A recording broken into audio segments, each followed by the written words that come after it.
Well, I said on Sunday, as I finished the talk on John chapter 8, that we would look in a little more detail at how exactly these dynamics of change and being set free from a life of sin, from our own past and brokenness and hurts and hang-ups and habits might work. If you recall, the story in John 8 is this woman who has been caught in the act of adultery. She's brought to Jesus, and there Jesus tells her to go, that he doesn't condemn her, and that she should leave her lifestyle of sin. And so she does. And as we talked about on Sunday, she is changed, she is transformed by her encounter with Jesus. So how might that work today? And is there any insight that contemporary psychology can give us about how we change and how this might work in our lives? And you know, the good news is, yes, there is. So here's a book which you can all see. It's called All Together You, and I've referred to this many times in the past. It's a great book, and I'll send out a link to it as well. And this book unpacks for us the connection between the theology of the Bible and how we change with what is called internal family systems theory. And that is, this is what it's called, internal family systems. And what that says is, you and I are made up of many parts. And you are all familiar with this. We're familiar with this language, aren't we? We say, well, part of me wants to eat pizza for dinner, part of me wants to eat broccoli for dinner. And then the question really is, which part of you do you act on? Which part of you calls the shots in your life? And so this is I have found this to be a very, very helpful framework for thinking about and understanding our lives. So let me give you a brief view of how this all works. In the way we can think about this is that you and I have here, and we might just draw this as an undifferentiated blob. This is our core self, or you can think of that this is the part of us that is made in the image of God. Or to use the framework we used on Sunday, this is the part of us that is metaphysically good. Okay, so we never lose this, no matter what has gone on in our lives, no matter how broken or damaged or wicked we are in our behavior. This core of who we are, we never lose. This is made in the image of God.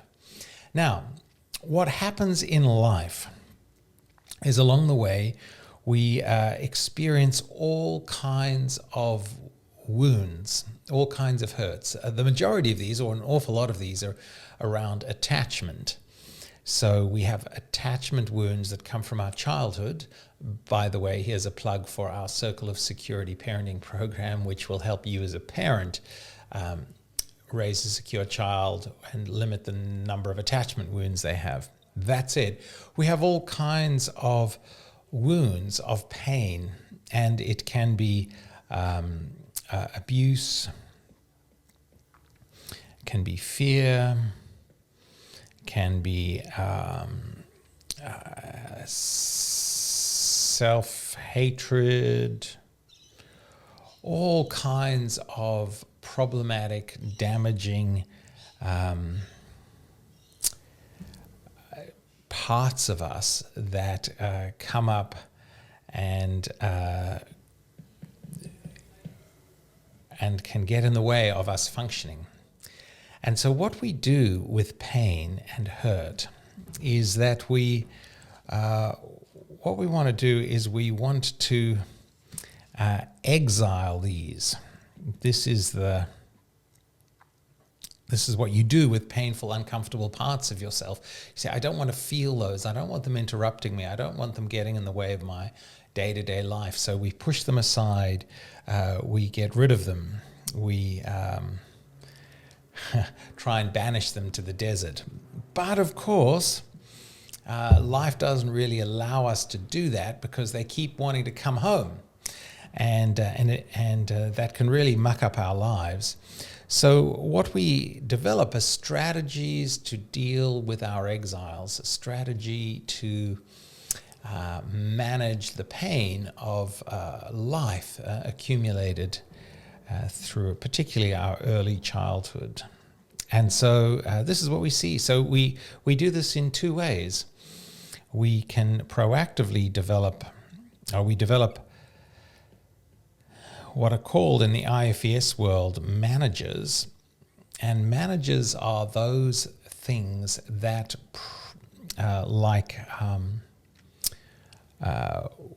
workaholism,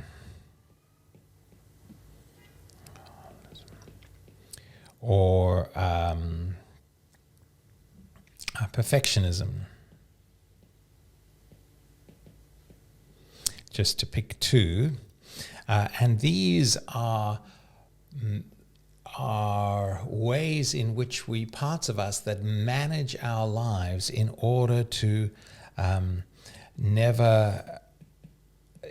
keep the exiles at bay so that we don't have to feel the pain of them. So, for example, you may become a perfectionist, right? And the goal of perfectionism is to manage the fear of rejection. So if I'm perfect, I will never be rejected. And so we become perfectionists, and we have all kinds of managers in our lives. Now, in addition to managers, we also have more problematic parts of us that can help manage the pain. And these in this framework we call firefighters. And a firefighter is a part of us that whenever there is pain experienced, the firefighter rushes in and says, I've got to put out the pain, I've got to put out the pain, I've got to get rid of the exile. And now these can be things like, firefighters are things like alcohol, sex, food, just to take three very common ones, anything that we turn to in the moment when we feel the pain of our exiles coming to the surface, and the firefighter goes, no, I've got to address this. Okay, so you could say, for example, that the woman caught in adultery, well, in this framework, was her life being ruled by a manager?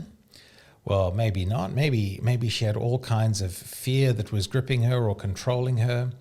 Maybe she was terrified and anxious about the state of her life. All kinds of things might have been going on for her. And what she chose to do was allow the drive for sex to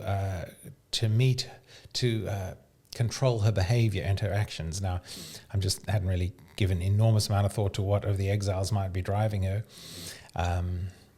But for the moment, let's just assume it's fear. She's terrified of perhaps being alone or being abandoned, and so she gets connected into to this guy, and now this is what's driving her.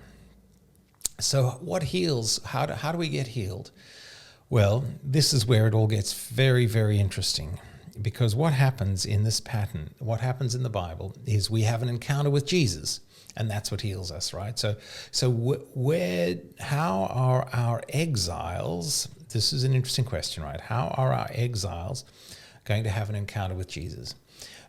Because that's where the real healing is going to happen. Mostly in a lot of churches and a lot of therapy and a lot of devotional practices, we focus on managing our behavior, our managers and our firefighters. But the bottom line is, unless you deal with the exiles, unless you deal with the pain, all that will happen, if you manage to bring, say, your alcohol under control, you will simply find another firefighter, sex or food or some other form of acting out to help you manage this underlying pain. So real change happens when our exiles are healed. Now, how are they healed? Well, go back to John 8. How's the woman healed? She's healed by an encounter with Jesus. How are these parts of us going to have an encounter with Jesus? Well, where is Jesus in our lives? And the great news of Christianity, right, is that you don't have to think too hard about that, right? Where is Jesus? Well, Jesus actually comes into our lives, and I'll represent him by a little cross here. And the Bible says he takes up residence within us, within our core self. The Spirit comes and indwells us. So here's the process of healing. You say, okay, as you discover that you're acting out, that there are various managers or firefighters that are causing all kinds of problems and sin in your life, instead of directly addressing them, which has limited utility, what you want to do is say, okay, what exile, what pain, what deeper underlying hurt is part of me that needs healing? And then how do you bring that part of you into contact with Jesus? How do you bring your deep fear of rejection into contact with Jesus? So I can only give you an example from my life. I've spoken about this many times. My father wasn't really around much at all when I was growing up. He wasn't very helpful. So deep attachment issues with my dad, a deep sense of rejection, and a longing to be accepted. So I can manage that through all kinds of strategies. And occasionally I've had a few firefighters who've jumped in and, made my life more difficult than it should be, and the lives of those around me more difficult than they should be, as I've grappled with the pain of rejection or anticipated rejection. So what's the healing? The healing is bringing that part of me, that little boy who was rejected by his dad, or felt that way, bringing that little boy consciously into the healing presence of Jesus in the moment. And I use all sorts of techniques. I learned this through counseling. I've had people pray for me, but now it's about having a conversation with that part of me. When I become aware of the pain and the exile that's wounded, who pops up, I'll have a little conversation, and I'll invite that exile to come to Jesus. And in my mind, and I'm watching this happen. Jesus is within me. The Spirit is there as part of me now. And I welcome the little boy in, and he comes to Jesus, and he's healed. And then I can talk to the manager, for example. For me, it's the manager is perhaps a performance and achievement, and I can say to the manager, well, you don't have to worry anymore because the pain, the exile is being loved and healed by Jesus. So you can find a more useful part of life, a more useful role to play in my life.